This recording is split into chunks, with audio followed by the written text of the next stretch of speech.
का, और यहाँ पे कुछ स्पेशल रेट्स ऑफ टैक्स दे रखी है, जैसे 115 B A, B double A, B A B, B A C, B A D है, वो दे रखी है। पहली चीज तो मैं बता दूं, 115 बी ए को आप इग्नोर कर दीजिए, आपके लिए रिलेवेंट नहीं है, आप इसको छोड़ भी सकते हैं करके, ठीक है। आप इजीली इस सेक्शन को छोड़ सकते हैं, बिकॉज आज की डेट में इसकी इंप्लीकेशन नहीं है, कोई भी नहीं लेता है ये सेक्शन। ये सेक्शन बोलती थी कि 25% टैक्स लगेगा ये सब बेनिफिट सरेंडर करने के बाद, तो भैया ऐसे भी तो 25% आजकल टैक्स लगता है डोमेस्टिक कंपनी को, तो ये सेक्शन का रिलेवेंस नहीं है, आप इसको इग्नोर कर सकते हैं। आईसीआई मटेरियल ने भी इसको इग्नोर किया है। चलिए अब अपन चलते हैं सबसे पहली सेक्शन 115 बी डबल ए। और 115 बी डबल ए क्या बोलती है कि जो भी डोमेस्टिक कंपनी है ना, डोमेस्टिक कंपनी के पास में ऑप्शन है कि डोमेस्टिक कंपनी चाहे, देखो डोमेस्टिक कंपनी पे नॉर्मल टैक्स रेट क्या रहती है 25%, इफ प्रीवियस ईयर 2021 का turnover is up to 400 crore, otherwise 30%। But guys ये सेक्शन ये बोलती है कि डोमेस्टिक कंपनी चाहे तो टैक्स पे कर सकती है ओनली 22% की रेट से, ओनली 22% की रेट से टैक्स पे कर सकती है। But guys 22% is not a effective tax rate. इस 22% की टैक्स रेट में ऑलवेज आपको 10% की रेट से सरचार्ज जोड़ना पड़ेगा एंड 4% आपको हेल्थ एंड एजुकेशन सेस जोड़ना पड़ेगा। मींस इफेक्टिव आपका टैक्स रेट हो जाएगा 25.168%। सो डोमेस्टिक कंपनी के लिए यहां पे 22% is tax rate plus 10% surcharge plus 4% health and education cess. तो effective tax rate is 25.168% for the domestic company. लेकिन एक चीज समझना, मैं इसको बार बार बोलते टाइम 22% ही बोलूंगा, तो 22% but 10% surcharge always. Now question is that sir this 10% surcharge always, it means even that income is a 10 lakh, then also this 10% surcharge? Answer is yes, irrespective of amount of income. Here surcharge is 10%, health and education cess is 4%, so effectively it is a 25.168%. लेकिन sir एक बात बताइए, what about the like ये तो business की income हो गई, house property की इनकम, अदर सोर्सेज की income, is that is also taxable at the rate 25.168%? Answer is yes. But sir what about the special rates of income like LTCG taxable at the rate 20% और LTCG 112 10%, STCG 111 15%, winning 30%। What about the other income? Guys that other income will be taxable as per special rates only. That is taxable as per special rates only, but always remember in that also you have to add the 10% surcharge and 4% health and education cess. So जो भी special rate रहेगी उसमें 10% आप surcharge add कर दीजिए, 4% आप health and education cess add कर दीजिए। लेकिन एक चीज समझना, सर आप बोल रहे हो this section is applicable for the domestic company. Sir कौन सी डोमेस्टिक कंपनी? न्यू वाली, ओल्ड वाली? कोई भी डोमेस्टिक कंपनी। न्यू वाली है तो भी चलेगा, ओल्ड वाली है तो भी चलेगा, मैन्युफैक्चरिंग है तो भी चलेगा, नॉन मैन्युफैक्चरिंग है तो भी चलेगा, लिस्टेड है तो भी चलेगा, अनलिस्टेड है तो भी चलेगा। कोई भी डोमेस्टिक कंपनी चाहे इस सेक्शन का बेनिफिट ले सकती है एंड 22% की रेट से टैक्स पे कर सकती है। एक और चीज समझना, अगर कोई भी कंपनी है इस सेक्शन का बेनिफिट लेती है तो उसको मैट नहीं लगेगा। जो मिनिमम ऑल्टरनेट टैक्स है वो मिनिमम ऑल्टरनेट टैक्स मैट नहीं लगेगा। लेकिन sir what about the MAT का क्रेडिट? बिकॉज अर्लियर अगर पहले वो सेक्शन नॉर्मल प्रोविजन, पहले ये कंपनी नॉर्मल प्रोविजन में थी तो उस पे मैट क्रेडिट पड़ा होगा, और MAT credit can be set up and carry forward for the 15 assessment year.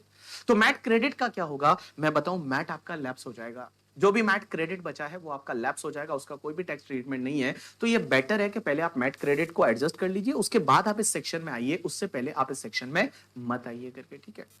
अब एक और चीज समझना, कंपनी के लिए सिर्फ 22% की टैक्स रेट, मजा आ गया ये तो। लेकिन बेटा अगर कंपनी ये सेक्शन का बेनिफिट लेती है तो कंपनी को कुछ बलिदान देने पड़ेंगे, कुछ आहुतियां देनी पड़ेगी, कोई चीजें सरेंडर करनी पड़ेगी, कुछ कुर्बानियां देनी पड़ेगी। सर कौन कौन सी चीज की कुर्बानी देनी पड़ेगी? तो लॉ मेकर्स बोलते हैं कि अगर कंपनी है वो ये सेक्शन का बेनिफिट लेती है तो कंपनी 10AA का डिडक्शन नहीं ले पाएगी। 10AA दैट एसईजेड वाला जो डिडक्शन है वो नहीं मिलेगा। कंपनी को एडिशनल डेप्रिसिएशन नहीं मिलेगा। एडिशनल डेप्रिसिएशन 32(1)(2)A में होता है, वो नहीं मिलेगा। एक 32AD पहले होता था, अभी नहीं होता। इन्वेस्टमेंट अलाउंस, उसका डिडक्शन नहीं मिलेगा। उसके बाद में 33AB and ABA, 33AB and ABA, you know that tea coffee rubber development account and site restoration account, उसका डिडक्शन नहीं मिलेगा। सेक्शन 35 जो साइंटिफिक रिसर्च वाला होता है, सेक्शन 35 सबसेक्शन 1 का क्लॉज नंबर 2, 2A, 3 एंड 35 का सबसेक्शन 2AA एंड 35 2AB है, इसका डिडक्शन उस कंपनी को नहीं मिलेगा। इन सिंपल वर्ड में आपको बता दूं, जो भी आपने साइंटिफिक रिसर्च में पढ़ा था सेक्शन 35 में जो डोनेशन वाली डिडक्शंस थी, वो डोनेशन वाली डिडक्शन नहीं मिलेगी। डोनेशन अपन किस किस को देते थे पहले पता है आपको? मैंने बताया था राहुल आईसीयू के research association institute college university को आप साइंटिफिक रिसर्च के लिए डोनेशन देते थे, उसका डिडक्शन नहीं मिलेगा। सोशल स्टैटिस्टिकल के लिए नहीं मिलेगा, इंडियन कंपनी को रिसर्च एंड डेवलपमेंट के लिए नहीं मिलेगा, आईआईटी नेशनल लेबोरेटरी को देते थे तो नहीं मिलेगा। तो ये 35 में जो डोनेशन के डिडक्शन थे वो आपको नहीं मिलेंगे। 35 AD, that is specified business. That 14 business, you know, that hotel, hospital, cold chain facility, warehousing, agriculture, sugar and all, slurry pipeline, वो सब डिडक्शन नहीं मिलेगा. 35 CCC and CCD, that is agriculture extension project, and guys, that is skill development project, उसका deduction नहीं मिलेगा. As well as the any deduction under chapter 6A, guys, under chapter 6A का एक भी डिडक्शन नहीं मिलेगा. 80G, 80GGB, 80GGC, वो कोई डिडक्शन उस कंपनी को नहीं मिलेगा. बट 3 डिडक्शन मिलेंगे. कौन से? 80JJAA, 80LA and 80M. 80JJAA वो न्यू एम्प्लॉय रिक्रूट करते हो, उस पर 3 इयर्स तक आपको 30% सैलरी पेड का डिडक्शन मिलता है, वो मिलेगा.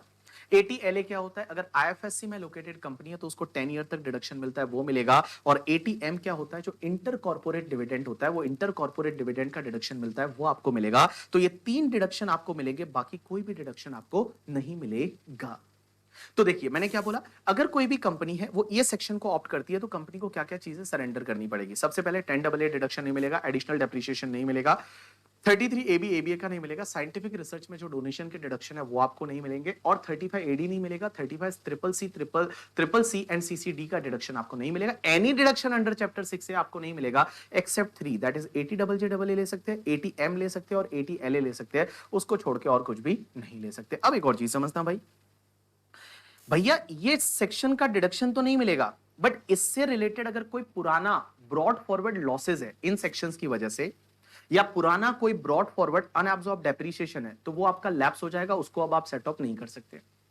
जैसे मान लो मेरे केस में मेरी कंपनी है और मेरी कंपनी ने ये सेक्शन का बेनिफिट ले लिया 115BAA का, और हमारा पुराना कोई 35AD सेक्शन की वजह से कोई लॉस है, होटल का कोई लॉस है 35AD सेक्शन की वजह से, क्या उस लॉस को अभी सेट ऑफ कर सकते हैं? आंसर इज नो, वो लैप्स हो जाएगा.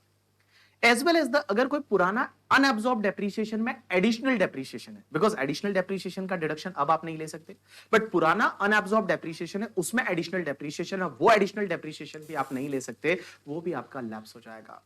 वो एडिशनल डेप्रिसिएशन भी आप नहीं ले सकते, वो आपका लैप्स हो जाएगा. तो इन सिंपल वर्ड मैं बता दूं कि अगर कोई भी पुराना आपका अनअब्सॉर्ब डेप्रिसिएशन में एडिशनल डेप्रिसिएशन है, या पुराना कोई भी इन सेक्शंस की वजह से कोई भी लॉसेस वगैरह है, तो वो लैप्स हो जाएगा, उसको अब आप सेट ऑफ कैरी फॉरवर्ड नहीं कर सकते हैं. अब एक और चीज समझना, लॉ मेकर्स बोलते हैं कि अगर आप ये सेक्शन ले लेते हो, आप अगर ये सेक्शन ले लेते हो तो भैया आपको 22% की रेट से टैक्स भरना पड़ेगा, बट इस सेक्शन से बाहर नहीं आ सकते. एक बार आपने ले ली, आपको हर साल ये सेक्शन फॉलो करनी पड़ेगी.